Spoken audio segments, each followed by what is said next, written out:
Hi, this is Al. This past weekend, maybe 2 days ago as I record this, we had a very interesting event that was a collaboration between the Open Institute, Baraza Media Lab and Thellesi Trust. The idea behind this event started when Maurice of Baraza Media Lab and I were having a conversation about how young people, especially here in Kilifi County and in other places in Kenya, are disenfranchised, and how a lot of our initiatives seem not to reach everyone. Sometimes they don't reach young people everywhere. And if there's a way where we can decentralize our efforts, we can decentralize the Baraza Media Lab, we can decentralize the efforts that we do in order to reach young people, then we should try. One of those areas that has a lot of youth attention here is the question of, citizen reporting and using mobile phones. So we are always thinking about active citizenship and how young people can get involved in sort of bringing out stories from their communities, in giving light to the challenges and the problems that are facing their communities so that solutions can be found. They are already connected. They're using mobile phones for fun. They're on Instagram, they're on Facebook, they're on Twitter, and so on.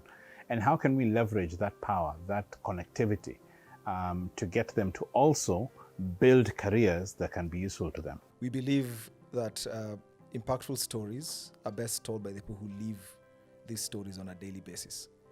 And that's why, together with Open Institute, we designed this event where we bring in content creators from the region of Malindi, and for them to better work with other content creators from Nairobi and other parts of the world. We believe by cross-sharing this knowledge, we'll build a community of people who can best storytell on issues that are affecting them.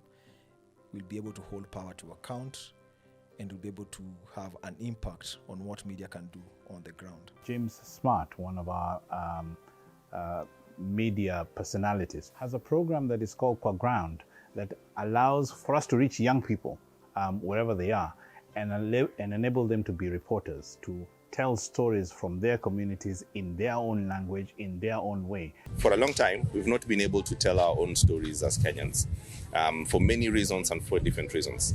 And the only way we solve this problem is for us to tell our own story. So people in Malindi should tell about, the growth of Malindi. How does it feel like living in this, beautiful coastal town? What are the opportunities in this coastal town for young people? How does healthcare work? What are the things that are not working in this community? Those things are the things that build communities and are important for us. We started this project, personally myself, because of the need and the feel to tell my own story. I don't think there's anything that is more powerful than a person having the ability to tell their own story, because you sort of change the power balance.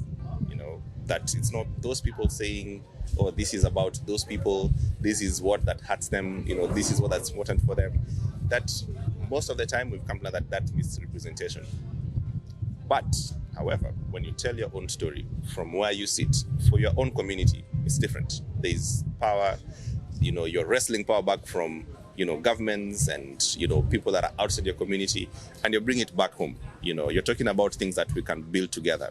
You're talking about young people that we can work with together, we can collaborate. You're talking about industries we can build together. You're talking about the problems and how we can solve them, or the things that hurt us and we don't know how to solve them. And that's why we start this thing, Kwa Ground. We hope it can be a national movement, but it's a story about communities, very many different communities, for the communities themselves. If we're going to do the SDGs, and if we're going to really achieve the SDGs quickly, then the only way that you can do it sustainably is by getting citizens themselves to get involved and to lead the process of opening it up. And so this event that we were doing in Malindi was a kind of a pilot where we brought together about 30 young people, half of them who are content creators online, working on Instagram, on Facebook, and other spaces, and others who do not even know that they could be content creators because mainly they've been disenfranchised. They are not well educated, they are not well exposed, and to a large extent, they do not know any other careers other than maybe riding a motorcycle taxi, which is called a boda boda here, or working on a farm. And so we brought them in, and they had a great time just talking about content creation, how they can make money with content creation, and how they can build successful careers using their mobile phones as reporting tools. So that's why we're very excited today to have all these participants across Malindi, and these guests of ours coming from Nairobi to share their knowledge. Now, if you would like to be involved in that exploration, reaching out to young people, finding ways to get young people to do more with their lives, then do reach out to us. hello@openinstitute.africa is our email address. www.openinstitute.africa is our website. Just reach out to us, subscribe to our YouTube channel, and we'll tell you a lot more about the things that we're doing to explore this. And if you want to get involved, we'll be happy to accommodate you. Thank you.